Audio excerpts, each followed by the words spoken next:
Okay. So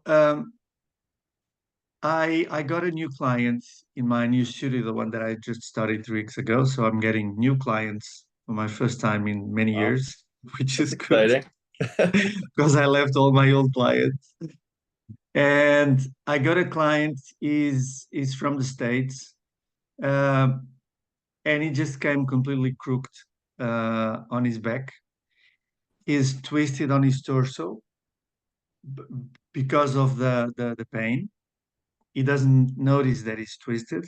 He has his butt, his pelvis tucked under, so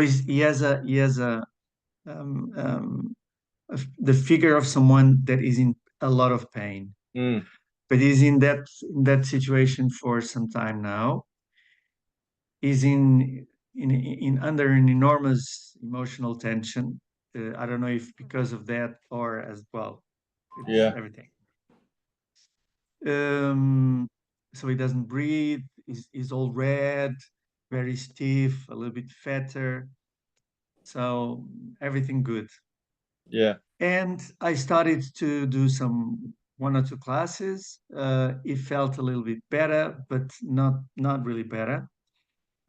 And then I thought, so he has certainly something on his lower spine, sacroiliac, something yeah, bad, something that would need a medical intervention if he was a guy of medical uh, support, if yeah. he would go to doctors. And I told him so. I think you should go to an osteopath or someone because I'm not a medical or paramedical Yep. person. Um, I think I can help you, but it will take longer, and I'm not sure how long, so I cannot give you certainties about.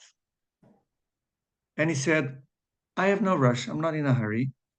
I want to stay with you. I don't want to go to any chiropractor or osteopath. I don't trust those guys. I like to be with you. I trust. So, okay, then, like I warned you, you want to work. I like the challenge. So I thought about, I've been using with people with low back pain and sciatic nerve complaints. So that they work at home.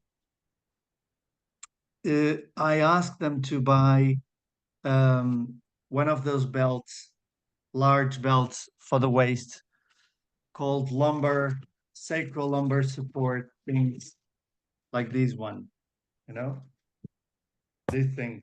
Yeah. Yeah. Similar. Yes, yes, yes, yes, yes, yes. Yeah. Very good. So I just bought this one. This is a very cheap one. And I thought, yes, maybe I can give the guy these because he has worked with other people, but he is in a very bad shape. So maybe he needs extra support. And then it came to my mind the video where Leonid, Stephen, and Graham fix a tensegrity Yeah. tower, you Yeah. remember? And I couldn't find the video. I wrote Susan. Susan sent it to me. And it's for me, it's what I need, what I needed to see. So I bought this thing, and this has an extra layer here Oh, nice. that can be tight. So it has like pockets, you see. Yeah, yeah, yeah. And I bought Wait. these water tubes because it was what I had at hand, Yeah, and I cut it two halves. They are not hard. yeah. They give support, but they are not very stiff. So I tried it myself, and I can place them in the pockets. You see, Yes.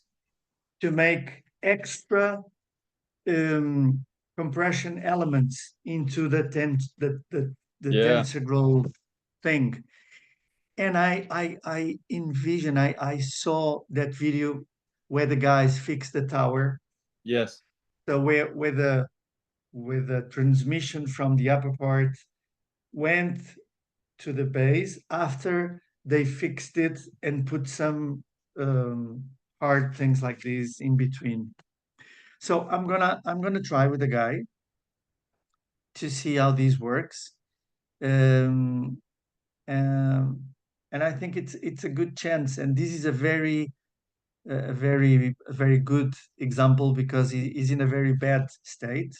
Can I ask, what does it feel like? Because have you done the like what I'm doing, where you have the abdominal wrap with the memory foam, or like or anything? No, Okay. What does it I feel haven't like tried. when you put this on with that additional thing? It gives a, a kind of a lift sensation. Nice. Okay. It doesn't. I still breathe. I still move. I can move, Yeah. but I have the sense that someone Yes. held me from under. Very good. Um, is that the sensation you have with a memory foam? Um, yes, it's that, but also it also immediately kind of changes, how do I describe it? You know how in Leonid's in the course and then in other videos um he talked about the transverse abdominis as acting um in two roles. One is anti-torsion and one is anti-buckling. Mm-hmm. And he described it as, I, I want to say almost verbatim. At one point he described it as it it delivers the forces to the surface, and that's what it feels like when I have this on. Um, be well, first of all, it feels like my abdomen is larger, but Mm-hmm. the it feels like whatever forces I'm having to deal with, whether I pick something up or I'm walking around or whatever, it's like sending it out to the surface, and it Hmm. just gives me an extra layer of um, an ability to kind of dissipate whatever I need to dissipate. The other thing is, it when I breathe, it really helps shut off this stuff. And Good. I bought this stuff. Well, I've always been, since I learned about ABR, I've been experimenting. But I think over the last month or so, maybe a little over a month, I've been really doubling down to the point where I bought the strap like you and I bought the memory foam, and I've been wearing it basically whenever I'm not outside. Mm-hmm. So I'd say I probably am wearing it at this point 6 hours a day. But while you're quiet, sitting or While I'm lying or whatever. sitting, while I'm sitting, there's been a couple nights where I've actually worn it to bed, Hmm. but basically when I'm sitting. So when I'm on calls with people, when I'm reading, watching TV, when I eat, it's always on when I'm inside. I have it on when I drive. So like when I went home to visit my family, which is about a 5 hour drive, I have it on in the car. And there's a couple things that's very interesting about it. One is, before I started this, I had been doing a lot of kind of what I discussed with you about like the pushing distribution pressure, but Yeah, nesting. Yeah. I had been doing that while extending back and trying to uh, release or remodel this, because um, my body's in a pretty good state at the moment. My body's been through a lot since I was a kid, but the thing that was lingering was this tension from like the base of my tongue to my hyoid area. And um, I wanted, a few weeks ago, 3 or 4 weeks ago, I had been getting a lot of relief with those for lack of better words, stretches. I don't know what to call them anymore. Mm-hmm. Um, to the point where what was really interesting is um, when I would create good abdominal pressure, go back, my tongue is on the roof of my palate, and I breathe in. So if this is the tongue and this is the diaphragm, and the diaphragm would be going down, and that continuous fascial link to the base of my tongue, it would feel like the diaphragm going down would be pulling on that. And I would literally, it would feel like there were bands of stuff here that were like doing this. Mm-hmm. And like it kind of felt like, you know, in the Gimberto videos where there's like two fibers and then he pulls and they branch off into, it kind of felt like that was happening here. And I noticed that the more and more and more I did it, it started happening less in a good way, meaning it seemed like whatever was kind of needed to be unwound was unwinding. But I was still kind of unsure, is this something I can do on my own? And so I found a dentist that I wanted to network with anyway, who does a lot of work with this stuff. And basically I described to him what, huh? No, no, no, Oh, no. I described to him what I was doing, and I basically was like, look, I just want your opinion. Do you think that this is something that would require at some point you to cut the tie on the base of my tongue? And I really like him a lot because he basically was like, I don't know. He said, if you were to do that, I only would have you do it if you were obsessive about the exercises that you would need to do to reinforce it. And he said also he works with an osteopath. And he said, I don't do anything to anyone until you have at least 2 or 3 sessions with him so that he can assess and he might be able to make an adjustment where this is no longer necessary. And then he also was like, it sounds like what you're doing is helping. And he said, I'd love to see how long you can keep that progression going. So it was a really awesome to meet a dentist who thought that way, and also just reassuring to me, like, okay, let me just give it more time. And since that appointment, I've been wearing this religiously, and it's to the point where almost, I would say 90% of the stuff is gone. Mm. And I attribute a lot of it in the beginning to the stretches I was doing, but I attribute most of it now to this. And the other thing I wanted to say with this Sorry, is do you feel that release even when you're not wearing it? I feel yes, meaning Okay, like okay. now it used to be that when I would turn my head, particularly in one direction, I would feel almost stuck, and then I get a release, or if I go up, Mm-hmm. and now that's largely gone. So now Okay. basically it's like the faintest sense that there's still something there, but I know it's improving. And so I'm pretty confident at this point, if I continue to wear this and if I do some of the vibra tools to this area, you know, I'm doing the gel around here. I think I'm going to get through it. And um,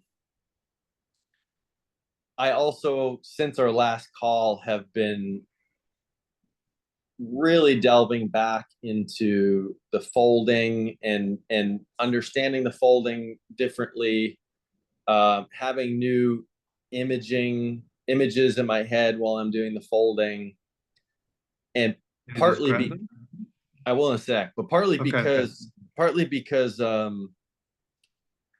what I noticed was the more I wear this, when I take it off, I feel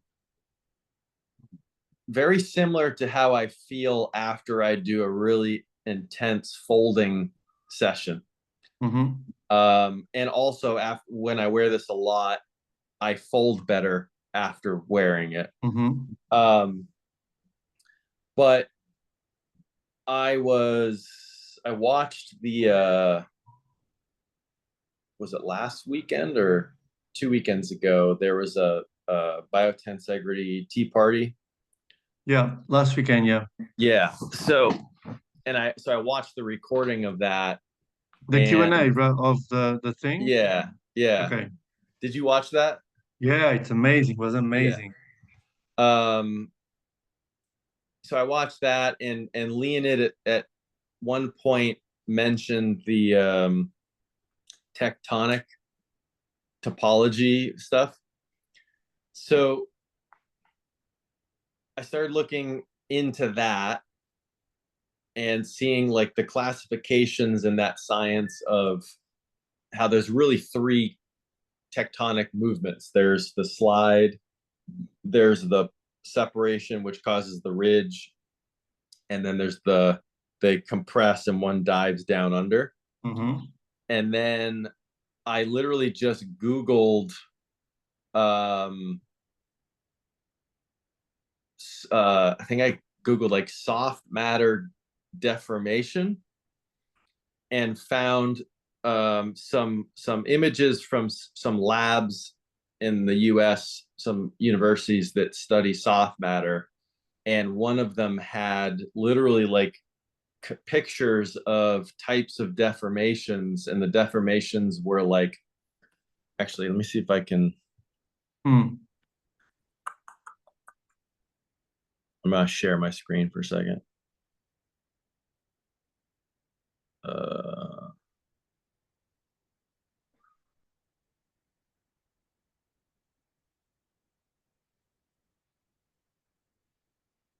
you see my screen? Yeah, it's Okay. starting to show. Yeah. So this is the tectonics, right? Mm-hmm. Mm-hmm. And then there's other tectonics, and then this is from soft matter. So it had these categories of wrinkle, crease, period doubling, ridge. This was another image, Mm-hmm.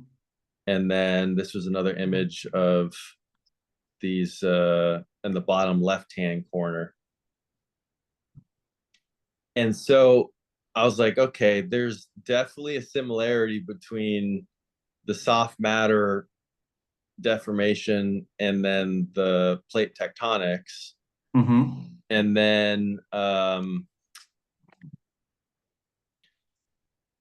then something, I don't even remember what specifically he said in the talk, but it was something along the lines of when Doug was saying that, he gets somebody to move the clavicle around, and Leonid was like kind of like disagreeing with him and saying, well, if it moved around, they wouldn't be able to move their arm. Do you remember that part? Yeah. And in the beginning, I was like kind of confused at what Leonid was saying, because I'm like, I know that the clavicle Has moves emotion. has emotion, and I'm like, what the hell is he talking about? And then I kind of think I understood over time that um, we have to keep divorcing ourselves from talking and viewing the body like that, because that conversation of I get the clavicle to move, it it brings us back into this like perception that you can separate the clavicle from everything. Mm-hmm. Mm-hmm. Mm-hmm. Mm-hmm. And he said something in the talk about surfaces moving on one another, not the bone moving. And when I thought about the tectonic thing and the soft matter thing, I realized, okay, I need to keep coming back to looking at a body in front of me. And I've actually used this with clients over the last week, and I'm like, So okay, can I just, so yeah, when you talked about the surfaces gliding one over each other, I uh, for what I remember, he was not talking about the bones, but about the membranes. yes, yes. Okay, okay, okay. But but So the but folds. yes, but then I was thinking for a second, I was like, well, you could technically, I mean, maybe I'm wrong, but you could technically reconceptualize a joint like the clavicular sternal joint as two surfaces that are doing this, like Hmm. like the um so for I'll give you an example of kind of where what I was playing around with is, okay, it's like there's still something productive about looking at the anatomy textbook and seeing, the clavicular sternal joint. And they so in the anatomy textbook they stripped away all of the skin, the fat, the fascia, even the ligament, and you see kind of something like this type of relationship Yeah, the and the saddle roll, thing. yeah, the saddle, the roll and glide type of thing, right? And so I just kind of was like, okay, um, that kind of, if you start adding more and more of the ligament and the fascia and all the connective stuff, that kind of just looks like one of those tectonic things that goes like this.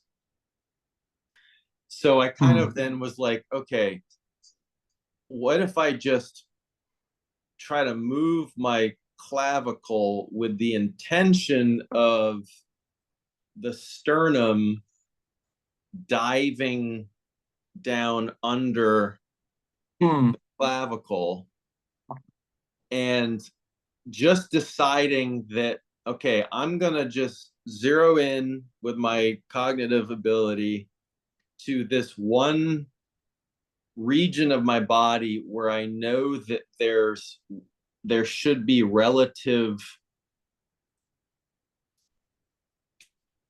again, I don't know what word to use. I'm just going to say movement, right? Yeah, yeah. There's relative movement, and I'm going to try to create that relative movement, but I'm going to try to create it with the images not necessarily of a bone and like two bones doing this, but of this from the skin all the way penetrating through tectonic like motion.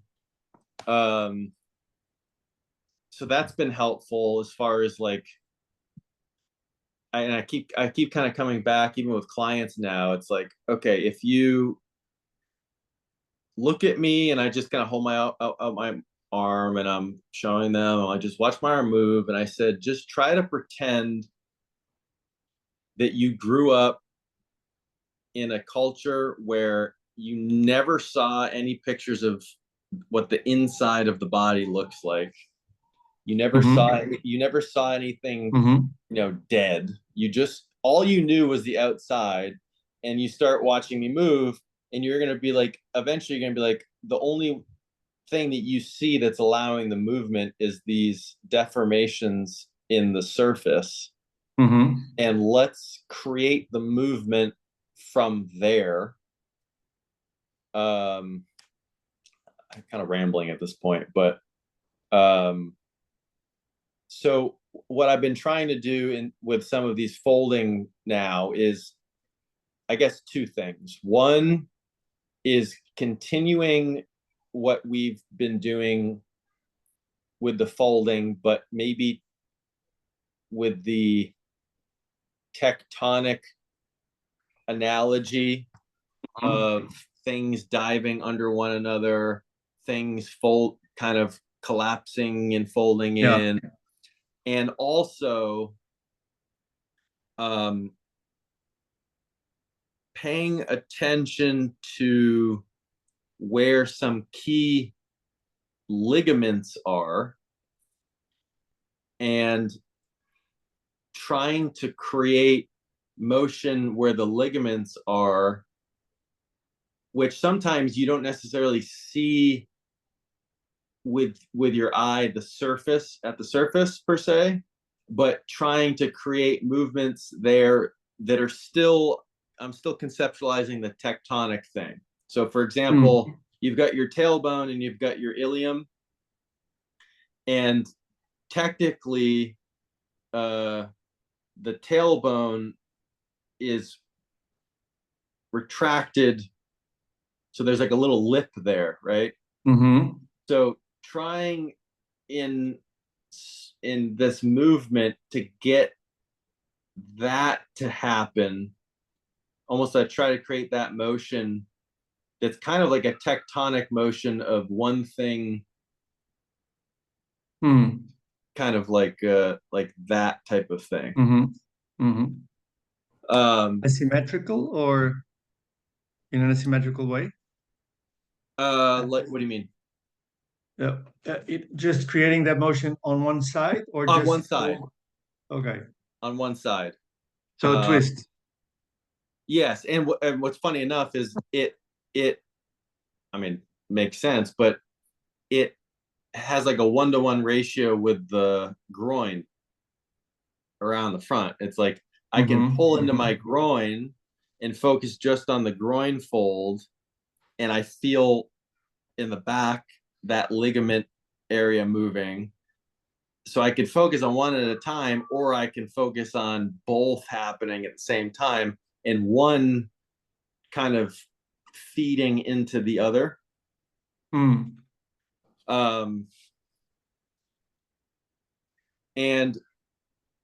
I have a new patient that another dentist that I work with sent to me, and she's got excuse me, she's got some TMJ issues, and she's been told that she needs a tongue tie release and all this stuff, and she's seen a bunch of different specialists, and I've had 3 sessions with her now, and this last session with her, we did a ton of the skin folding stuff, and I even showed her how to do skin folding in the face of, like, you know, furrowing her lip, because she's got lip ties too, furrowing her lip and trying to like make the indentation really deep.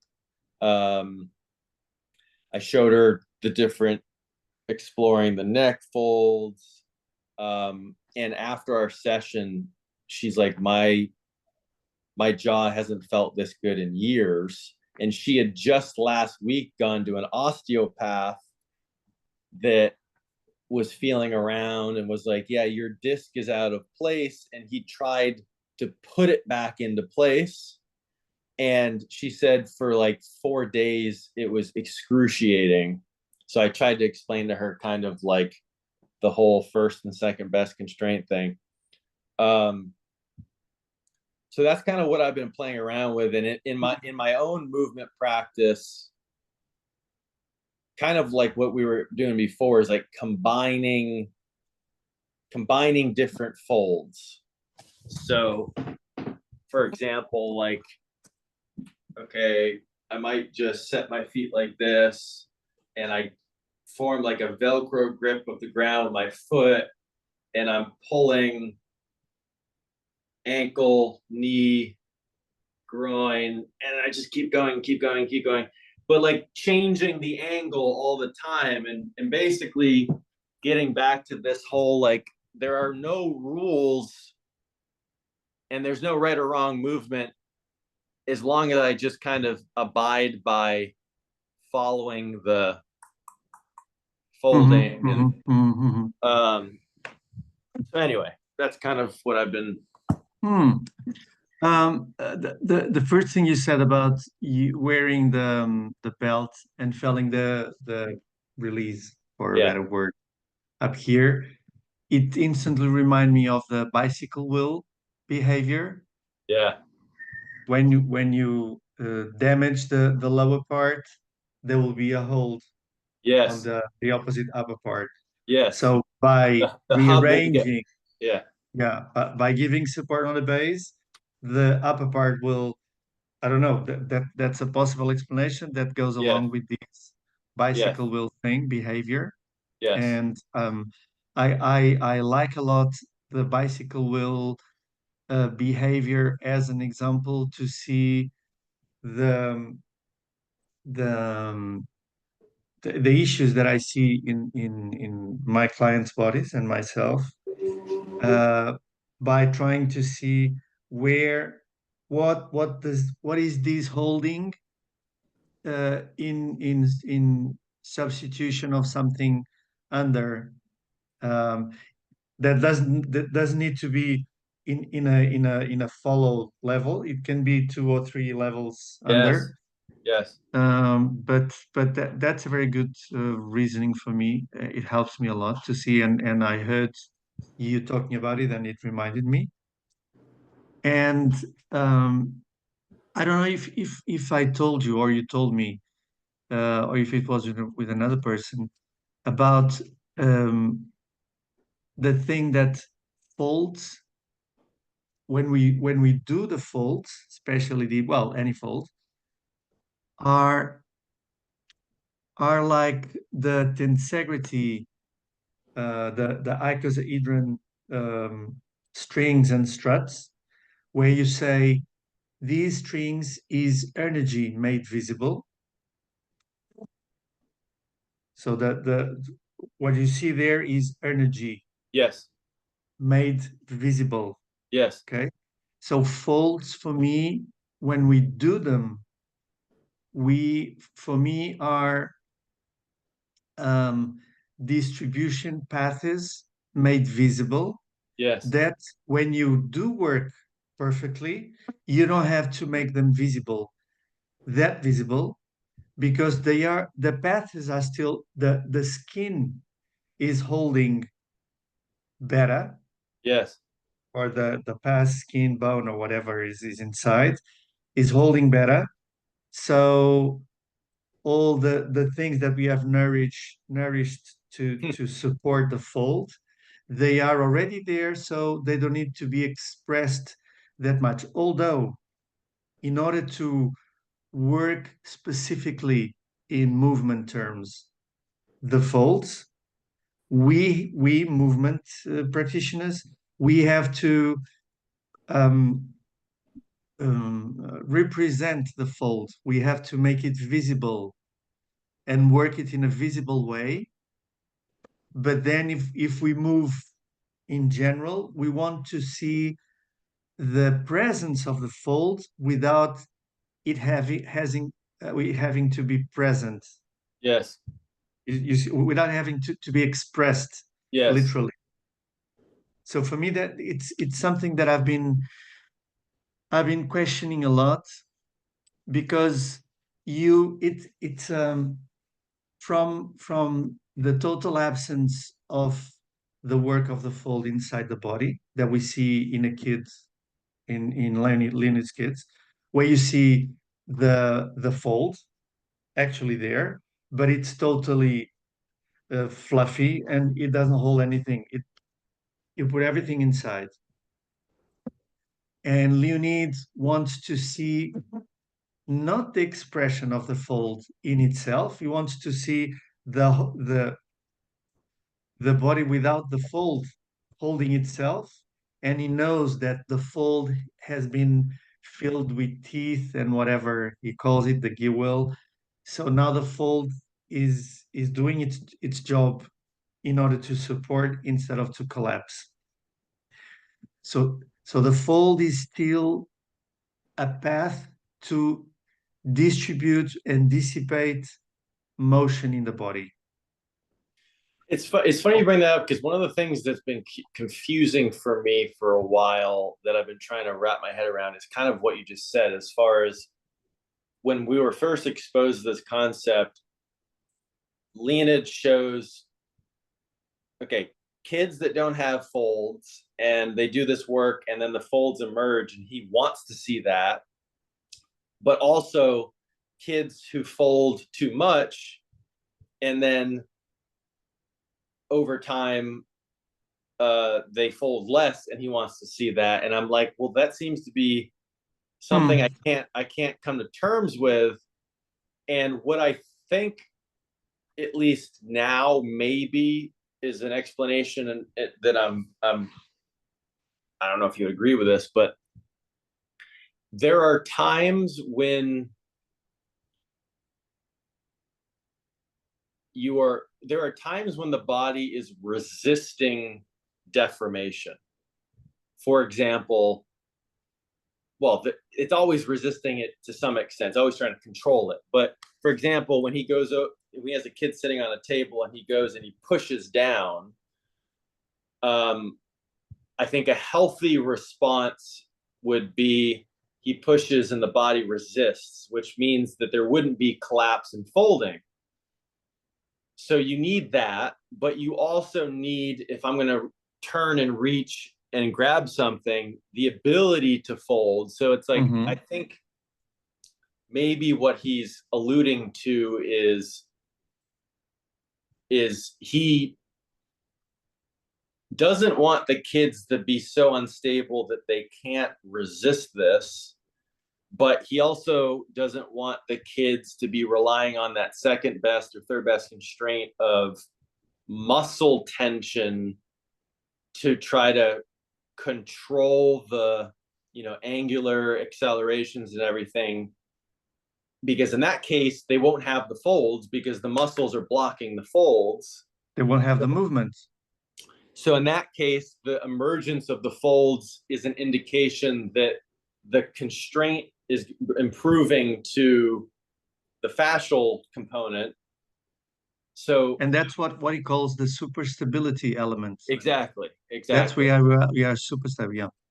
So I think what we're doing with the folding aspect is, I think we're doing a few things. I think we're improving the the super stability. We're like improving the natural energy flows of where the body kind of sends some of these forces that would otherwise be destructive.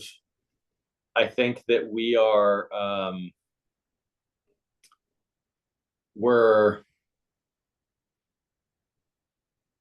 Can I just yeah. just do a you remember that little video that Leonid sent? I don't know if he sent it to you or to me, Miguel, where there are cars, those cars with huge tires, Mm, American thing, huge tire, yeah, and they put the pedal in the right, yeah, yeah, they will on the same place, so there's a lot of heat being generated, and then there's a and they go. And he filmed. You remember that yes, yes, video that he sent? yes, So the tire is being um, pressurized or to putting in under tension. I don't yeah. know. And what we see is the deformation, the creation of folds that allows the tire to stay in the same To place and grip, withstand yeah, the things of, and then it goes. And it's the only way for the tire not to burst and to withstand all that pressure yeah, to some point. What I see, and when I want my people to notice what the folds are doing for them, for example, I do a forward bend, okay, and people are bending forward, um, not in a very well, bending forward, not just slouching, just reaching forward to their feet, like toe touch. And in that position, I ask them, so I'm asking for fold. No, no, no, no. They don't understand. What do you want, Nuno? Okay, stay in that position. Notice what you notice on your back, the tension, the pain, the whatever, the sensation when you do some strength on your abdominals, when you strain your abdominals. So you create a blockage there, a wall, a hard wall, a hard surface. Okay, and they say, oh, there's tension at the back. Okay, okay, now stay in the same position exactly, but suck your abdominal in, love. Create the Yeah. folds. Do what we were doing, and they do it. First, they go further away, further Yeah. from where they were, and they stop feeling the tension at the back. And this is the same thing that I see in the tires.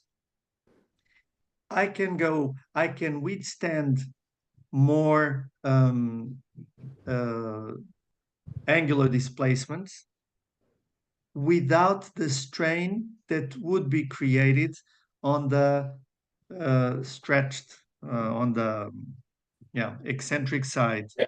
because the load of the part that is coming over is being dispersed and distributed inside. And once they understand the concept of distributing inside, dispersion, distribution, dissipating, all those words, they get it, and they start massaging their Yeah. organs Yeah. here, Yeah. there, blah, blah, blah, blah, blah, blah, and they just move everywhere. Yeah. I So like that a for lot. me, folds have these ability and this main role.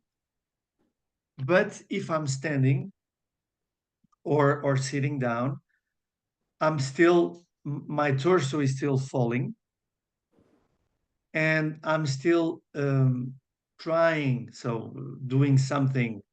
I'm not going to say muscle up. Doing something to stay. So there is tension created along myself, especially on my back. And I need to learn, or I can learn to dissipate it through the folds instead of bracing it. Yeah. Yeah. Yeah. Yeah. If I brace any part of myself, I will end up feeling tension.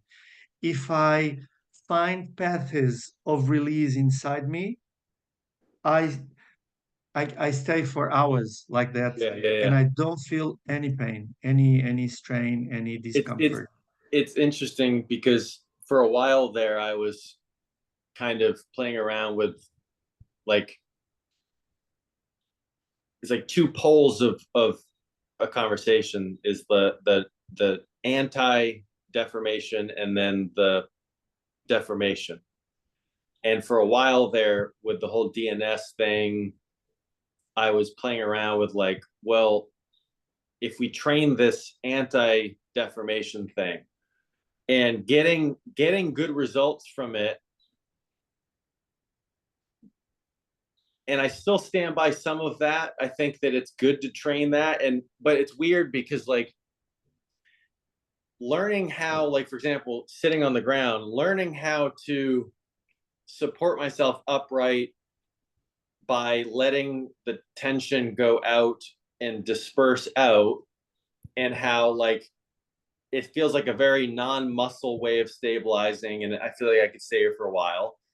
And then but then like doing the opposite, which is like, okay, this, but now I feel Okay, like yeah. I'm slipping into the folds, and this is something also I feel like I could do for a while. I think that there's something liberating and freeing about the folding and how you feel when you're really training that I like more than the other thing. Hmm. But I also am like, well, the other thing also, I think you need both. I think that you probably, I think that this leads into that more than that leads Yes, into this, yes, right? yes.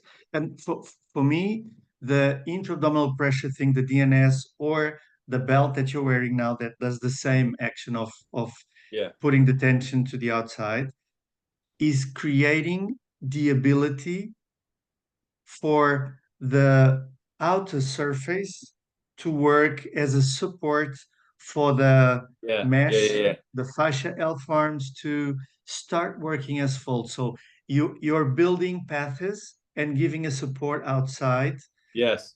from somewhere inside. It's So interesting. Yeah. Yeah. DNS, it's good if for me it's good if you do it as one stage of development of yourself, like those belts. Yes. And for me, using wearing those belts, it's I don't know, unless you're in a very bad shape, I wouldn't wear those belts. Um, Still, I only wear those belts while I'm moving, because then I'm creating the need for neck oscillation, for distribution inside, because of the motion of the body in a more expressed way. So I'm creating that I'm enhancing that mechanism. Something you just While said, if I'm, yeah. something you just said that kind of 5 minutes ago had popped into my head as far as like the whole, okay, skin is the strongest element of the body. How do you increase the tensional integrity of the skin, right?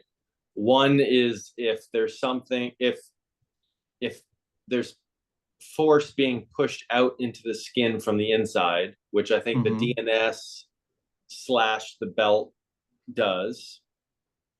And on the flip side, having something pull on the skin from the inside, which is what the folds do.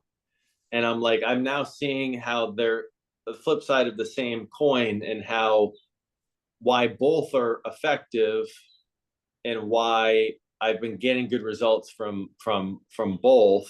I do think that the skin folding is becoming my preferred Hmm. approach, and also becoming my preferred approach as far as like treating people and training people. Um, the other thing I had a thought of yesterday is kind of relevant to this, but I just thought it was an interesting thought. Can I just say Yeah, something regarding what you just said? For me, if you work, so you can work the skin, as you said, through the intradermal pressures, through creating a pressure from inside out, or you can you create that tension, external tension, through the sucking in of the fold. But when you do the sucking in, so when you create visually the fold, if there is no structure that supports the actual folding expression, if there are no teeth enough inside, there will be no distribution, there will be collapsing. mm, So I would say that the folding in itself work as a way to make it better can only be, it's my theory, can only be done when the body is well enough, which is a normal body. Because like my client that has the hernia and a lot of pain and if I work the folds with him, he will instantly collapse on his collapsing that is already there.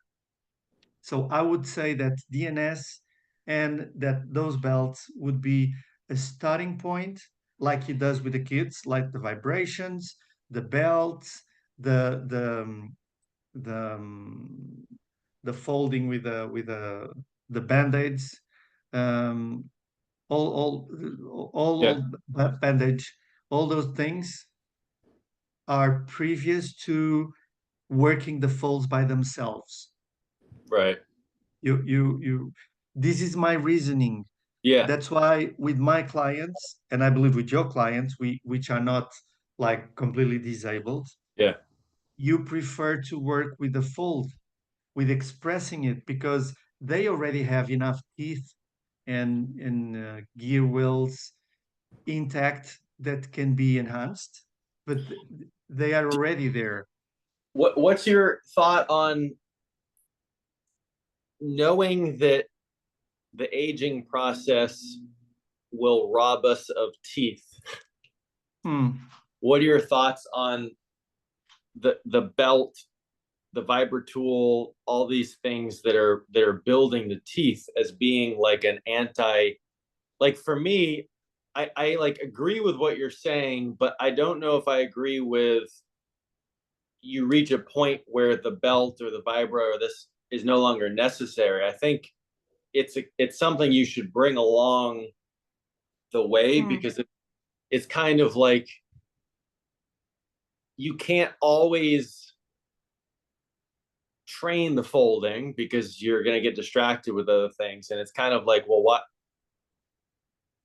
are we missing an opportunity, particularly if you have a background in your development of not having enough teeth?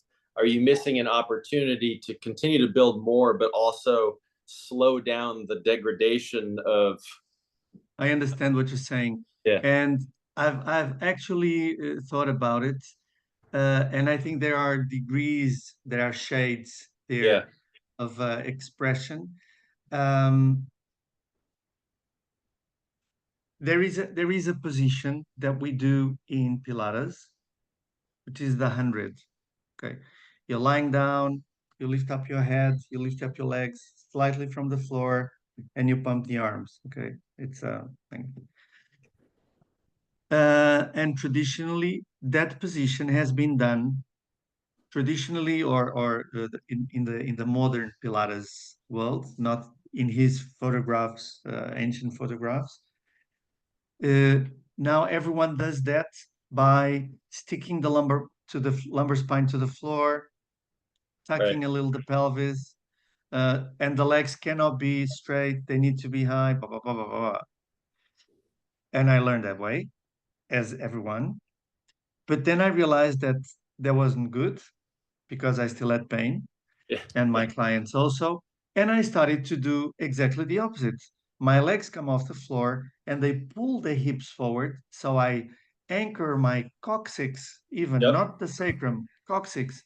So my lumbar spine stays off the floor and there's a pull from the legs, a pull from the lumbar. I don't know. There's a traction of the spine. It's retracted from the head and the yeah, torso. yeah, So I also lift my shoulders to help that direction. And then the legs do the opposite if I allow them to do. Okay. In that position, in the beginning, when I do that position with people that are normally deconditioned, I do the position. So I just lift the legs 2 centimeters off the floor, nothing, and I let them hang. So it's very frightening for most people. I leave there for seconds and then they go down. Rah, rah. But at the beginning, when they lift the legs, their belly completely bulges. yeah, It's the only way to withstand that is by creating a huge intra-abdominal pressure. And what I see is they are trying to help the weak folds by creating a very hard surface on the abdominal. With time, and I can do that, and some of my clients can do that. Um, you have the legs out, you come up. You can also have the head down, which is even more difficult, the shoulders down. And I stay there with my legs 1 inch off the ground, and I breathe rhythmically, and my belly is pliable, yeah, and my abdominal is totally pliable. There is tension there, increase of tension, but it is still pliable.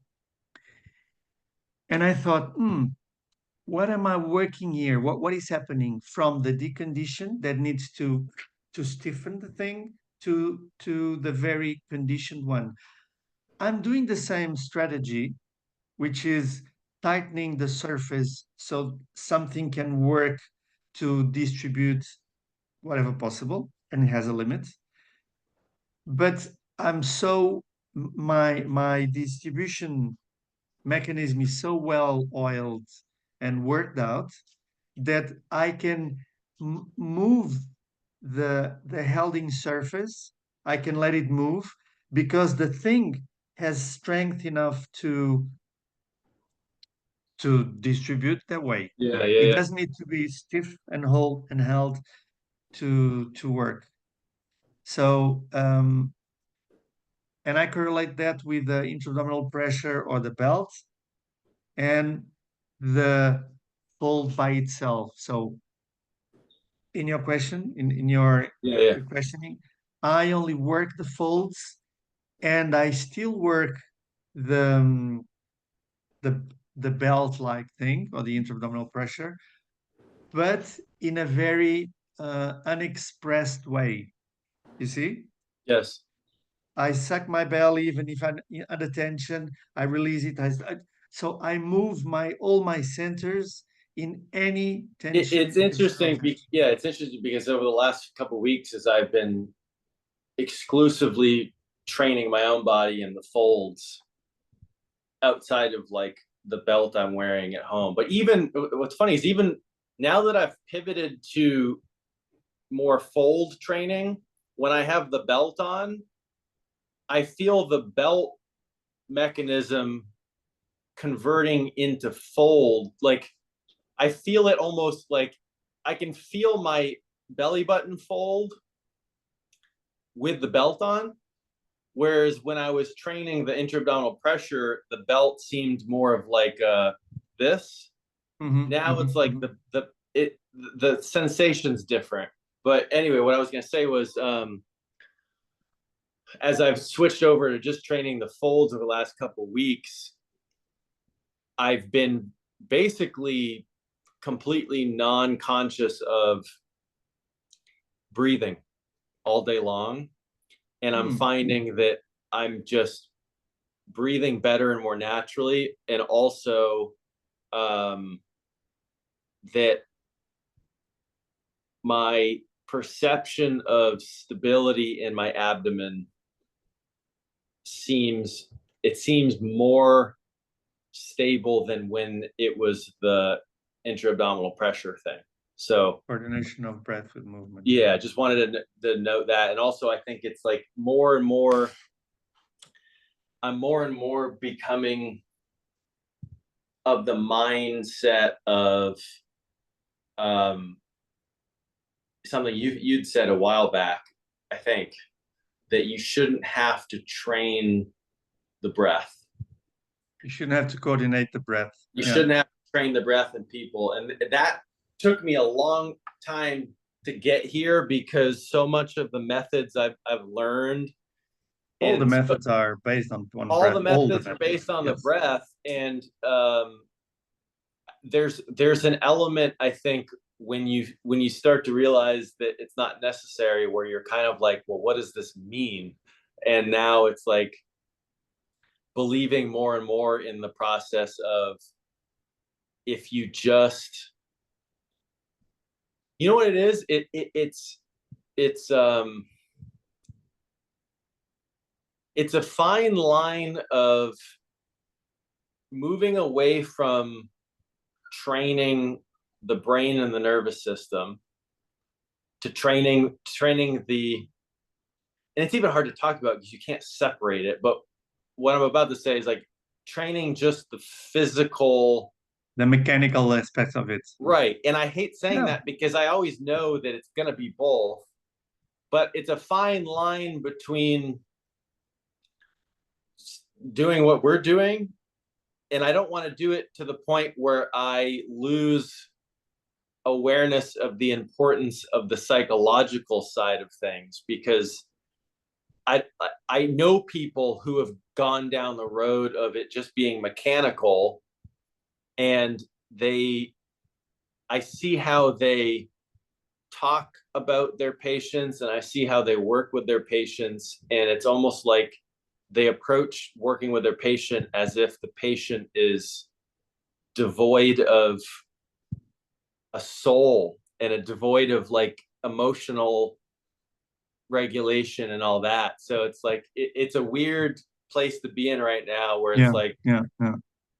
um Yeah. one of But sorry, Steve, Susan, Leonid, they all say, Graham, they all say that there is a very important, a huge component in uh,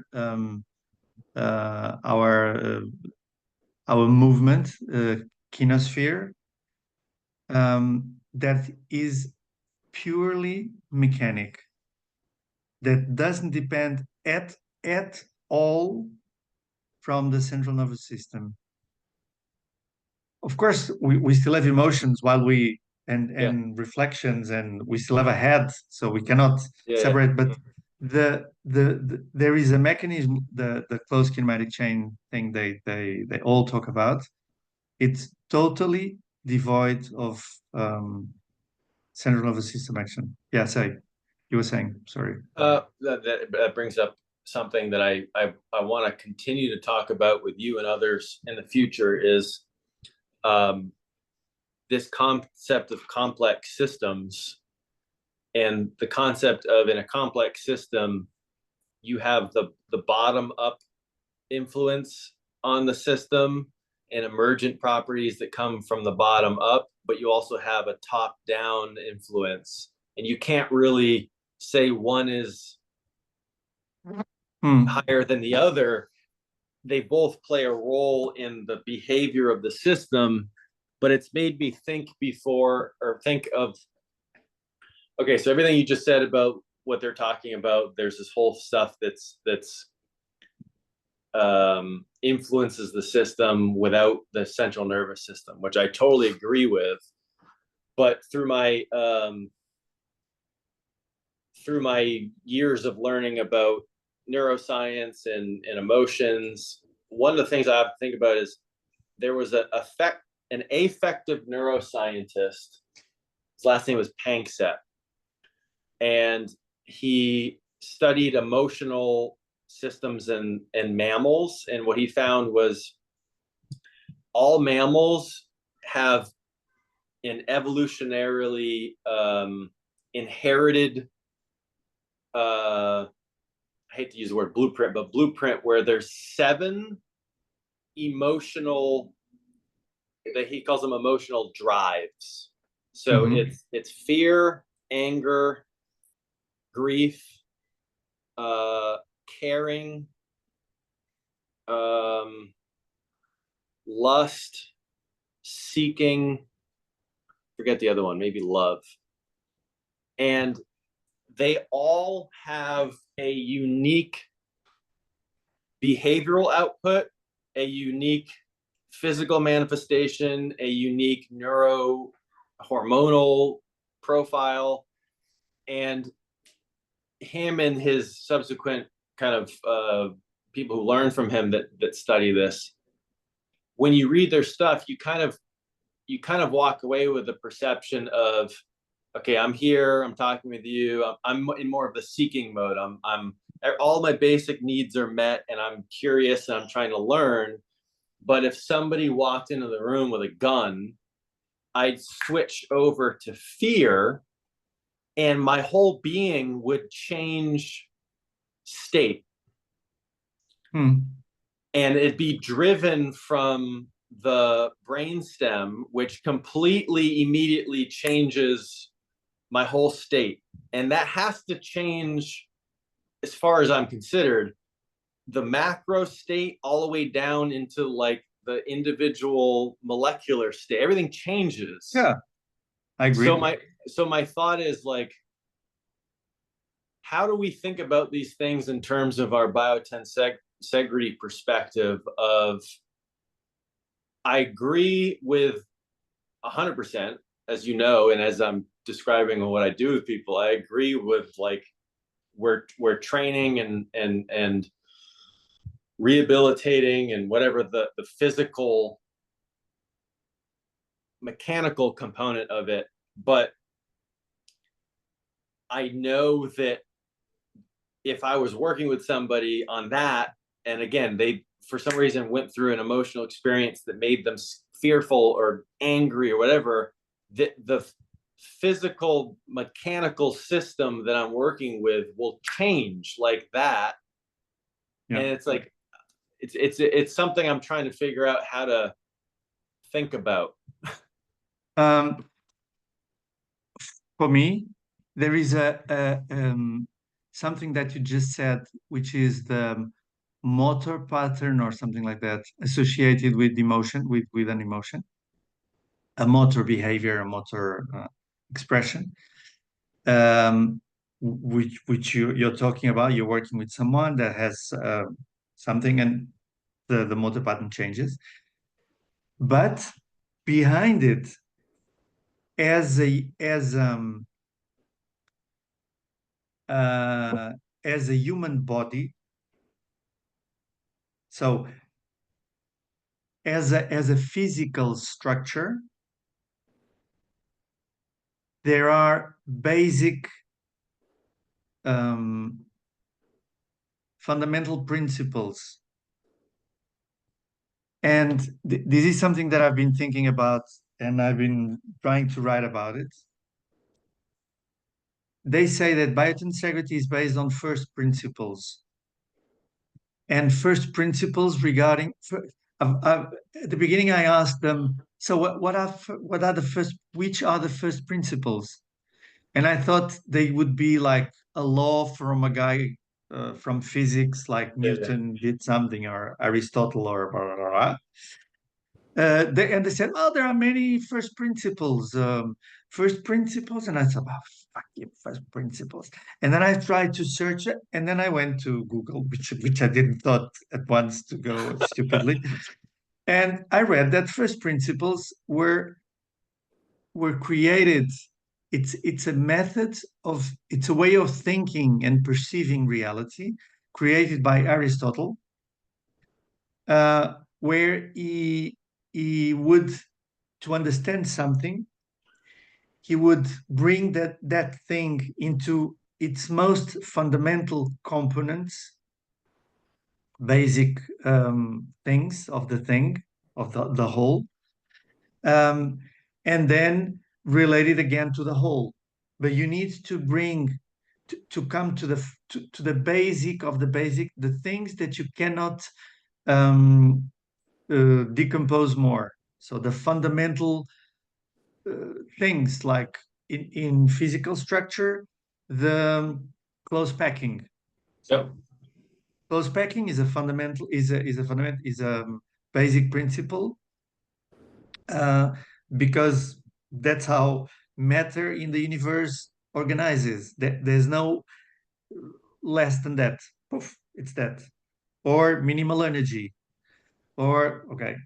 So I've been thinking about that there have to be, or there must be possible to define first principles for the human body.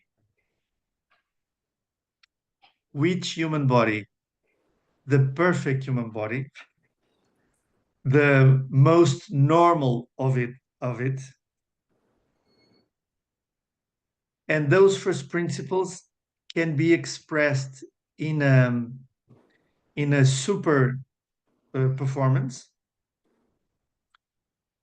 in a very casual performance, or in a very depleted performance, like the kids with cerebral palsy. And their expression, the expression of the first principle, can be completely different in these three, at least these three endeavors, these three levels. So, but I still believe that there we can still find basic basic principles for the human organization, for and also for methodologies. I'm trying to find the basic principles for my Pilates method, which are things that I can go search for a very advanced exercise, like super advanced, super balletic, and see how can I reduce that to a basic thing that I can find in a very basic exercise. And at this moment, I haven't cross-checked with many people, only with some.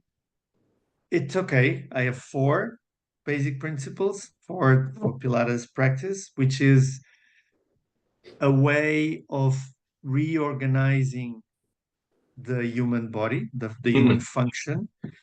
I believe there are others, but this is a way. Um, so, in relation to what you said before, the emotional component, or the nervous component of a behavior of a person it's always there, but behind it, as there are seven fundamental principles for emotional behavior or Yeah. response, there can be also in parallel, but they cross over and things emerge. Okay, but when they are seen separate and devoid of emotion and devoid of whatever, just a mechanical thing, I think they can be pinpointed. This is my belief at the moment, Mm. and what I'm trying to I think envision. I think you're probably you're right. It makes me think this may be related, may not, but um, was it 2 days ago? Sometime in the last couple of days, the thought crossed my mind, and this kind of crossed my mind before, where okay, is there any use of these body maps that we have from dissection? And Hmm.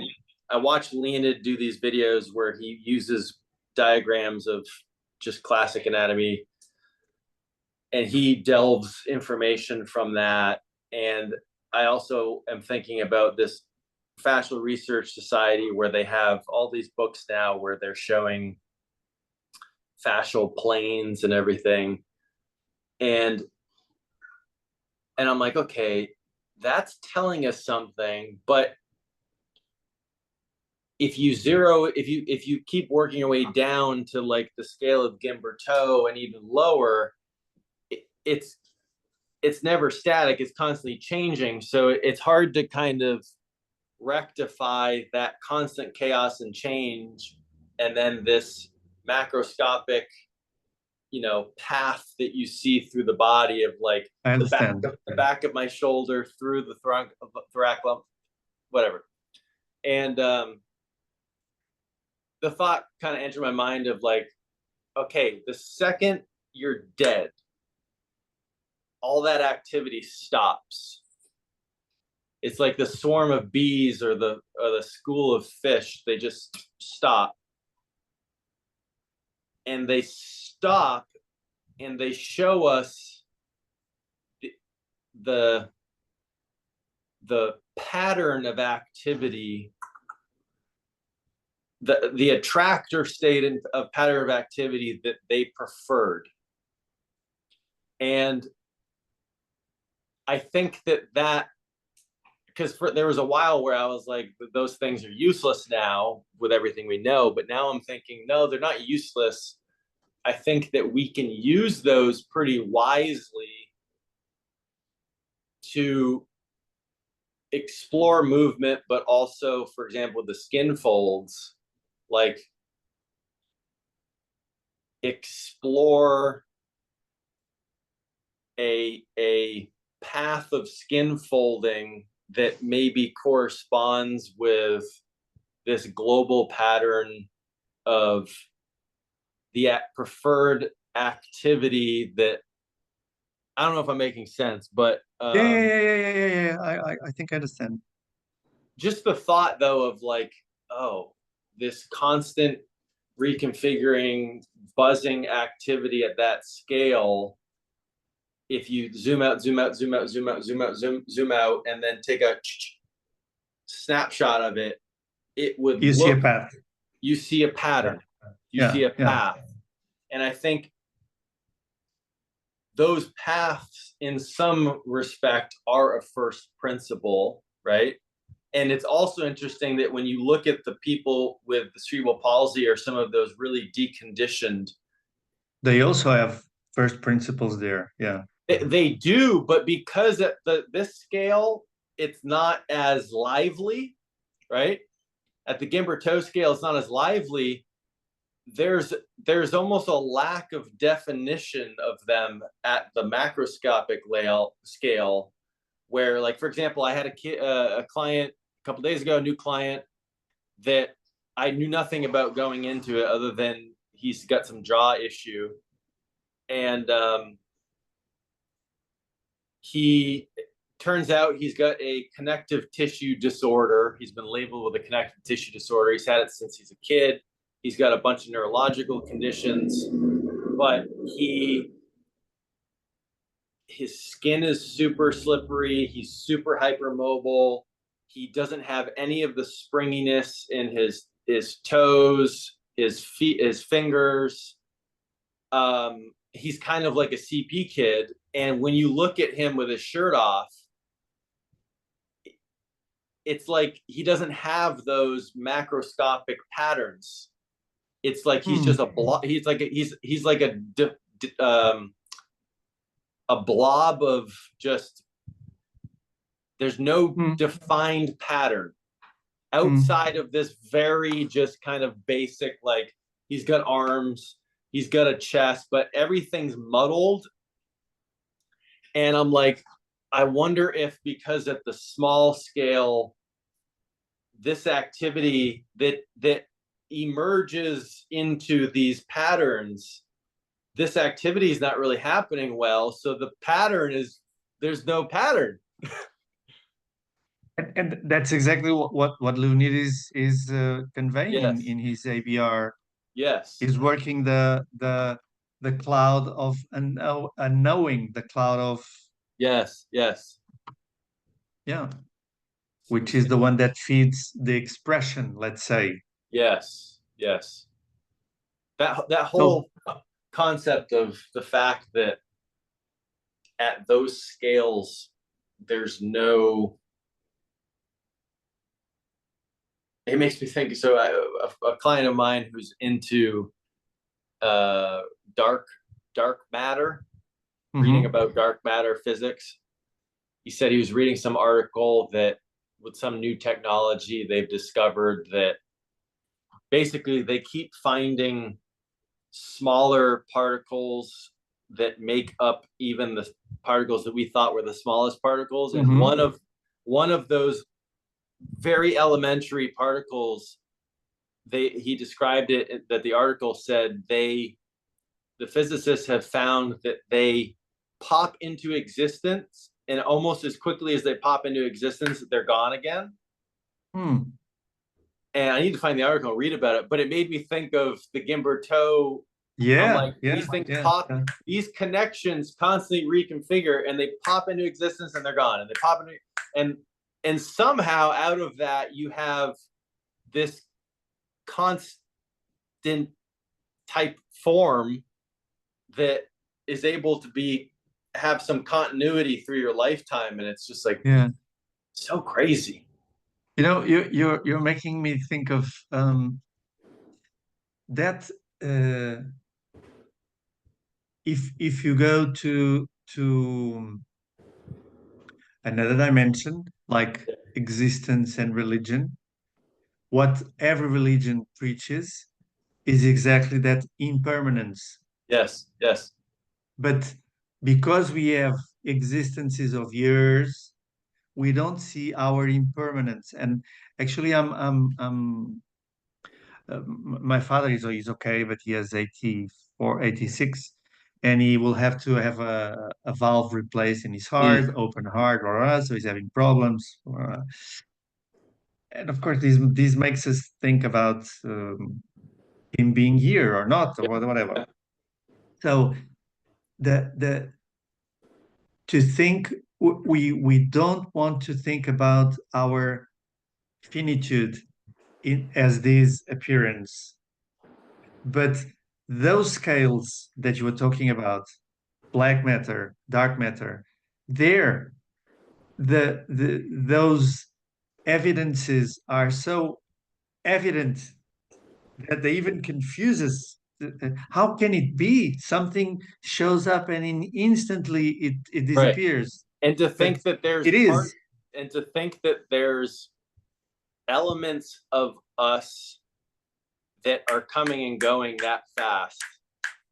And when I was talking to my client of mine, he actually had the comment about,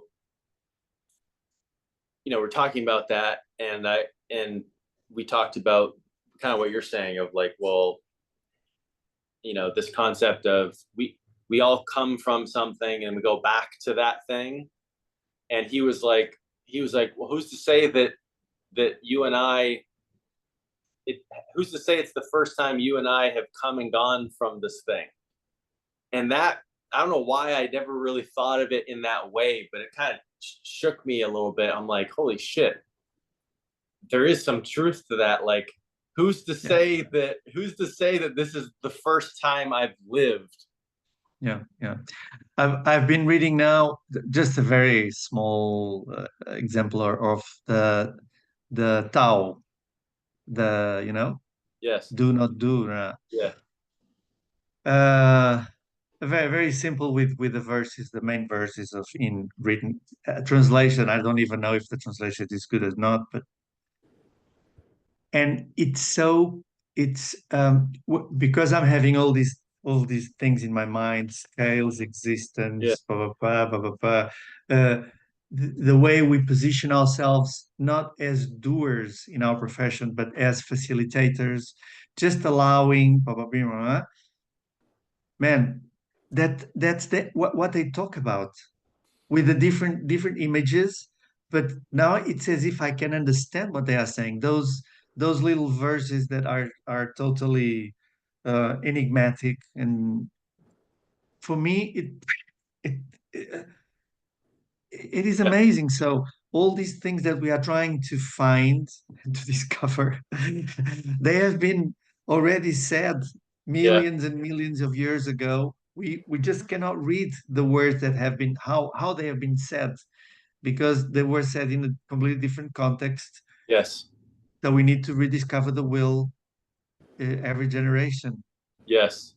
But yeah, it makes for me it It's also helps me to know that we are in the good path of thinking, of yes. reasoning, of yeah, It's there's I'm very grateful for the path that I'm down and what I do for a living because it affords these opportunities to have conversations like this, but also our livelihood, our craft is all about learning and thinking about this stuff, right? But there's an element of it that I'm finding as I get older, and I think the world is changing many ways for the worse. That there's an isolating aspect of it where I kind of look around at society and people on a daily basis, and I'm like, none of these people are thinking of these things, and they're almost moving further and further and further and further away from. yeah. And there's an element of that there's a loneliness to that kind of. I don't know if you experience the same thing, but Of course. Since many years, since I've started to do these spiritual things, and uh, they warned me. I remember they warned me. This is amazing, Nuno, but you will feel lonely. This is a very lonely path because you start perceiving things that the majority of people around you don't perceive yeah. or escape from. Like I'm having this experience with my own father. He he went to the hospital 2 or 3 times with very very high tension, blood pressure, and pains, and so he got home and he sat very very still. He's very active. He has a huge garden, chickens, and blah blah blah blah blah blah, blah. And he does clay things. So he's always doing things. But all of a sudden, he stood like a frightened animal. He stood there. 3 days after, he went to the hospital to do some exams, and the doctor said, "Okay, you will need a replacement of the valve, blah blah blah blah blah, blah. But you're basically stable. You're okay. So do your life." Okay, I'm okay. I'm okay. I'm not fighting. So he's not at all connected to anything, you see. He's Yes. totally dependent on someone else or something else from the outside saying, go, stop, move, eat. Totally like everyone else. Yes. People are totally sleeping, walking around you, It's around so us. it's so funny you say that. Well, for many things, but I've had this thought before, and it's going to sound completely crazy, but I've had a thought before that, like, if you go to the doctor and they diagnose you with let's say you have cancer, and you almost acknowledge and accept that that's the case, versus if you walk out of the office and you say, um, I don't agree with that, and I'm going to live my life as if I don't. Is there a is the fact that you get diagnosed and you accept it almost like seal your fate, versus, you It know, leads you, into a spiral of events. But the other choice also leads you into a spiral of events, as any choice you do. yes, The only thing is that you own the choice. yes, You're gonna die anyway. I don't know, yes, but and you're gonna suffer eventually. But you don't del- you don't give your I'm not gonna use the word control because it's not control. You don't give your sense of space and uh, presence to someone else's yes, authority. You don't give up your authority. yeah, Not meaning that you need to be authoritative or something like that, but you own yeah, yeah, yeah, you're yeah. responsible for yourself and you own it. That to me, I think, is one of the things that I struggle the most with in terms of, um, like, the hypotheticals of if myself or somebody that I care about, um, it's kind of happening with my dog. So my dog had these seizures, and to stop them, we put him on the anti-seizure med, and the vets insist that it's probably a lifelong condition and that he'll need to be on these beds for the rest of his life. And I'm really struggling with, like, you need some aspect of you to trust others with medical decisions, but you also can't trust it too much. Of course not. And it's really hard to navigate that, because it's like, well, what if I keep him on these meds for the rest of his life and he didn't need them? But what if I take them away from him and he does need them? You need to study and to get more information in order to make a I more good know. decision. So it gives you just gives you more responsibility. This is a Yeah. it makes you lonelier and it gives you more responsibility. So it's like, hey, I didn't ask for this. Let me be blind, deaf, and let me shop and let me live my life and eat and fuck and don't Yeah. bother my my field. I was okay as I was. How did I need to wake up to this new reality? But It's that's yeah. what happened. It is crazy that 99.99% of people out there are the ones that just they don't want to think about this stuff. Jeez. Yeah. Our clients also, I have some clients that they don't want to responsible themselves No. to Yeah, be same. responsible for their condition. They say, fix me. What do I Yeah. do? What do I you have I do? have I have You fuck. clients that will never, for probably the remainder of our relationship, actually practice the stuff that I work on with them. And it's kind of like, it used to really bother me, but at this point I'm like, there's a part of me that's almost like, okay, if you're willing to pay me, fine. But there's also an element of like, I'm still giving them some value, because if they didn't have me, they wouldn't get any. It would be chaos. But I don't And know. for some reason they chose you. Yeah, yeah, Even they are not really conscious in this moment, they will they are starting to wake up to at least to where you are, yes, to your dimension. Otherwise they wouldn't yep, have chosen you. They would have chosen someone else with true. dressed in a leotard and wearing they chose you Yep. for some reason. Yeah, Um, yeah. I need to go. I'm Oh, yes. sorry. Uh, just a heads up. I had messaged Leonid about something I had read or something like a week ago, and he said that he was about to go on like a 2 week, I think, vacation, in which he was going to be thinking about different things, and that he mentioned starting either back up or at least having a call with the four of us again. So we'll see. Ah, you said so? He did.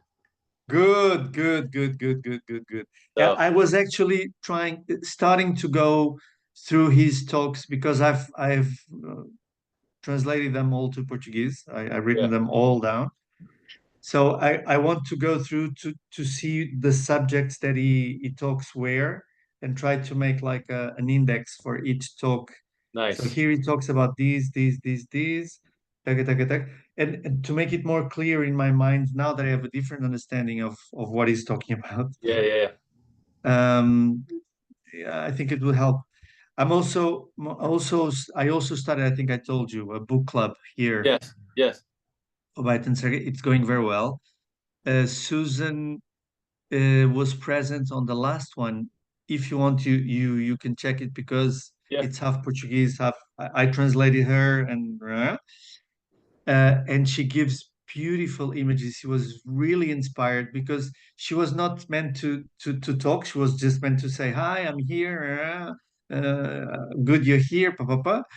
But they started asking questions, and she loves talking, and yeah, she was really poetic, and it was amazing. The discussion was amazing, yeah. and Please, it's in the same YouTube channel, the BMI that be mine. our Okay. talks are, Yep.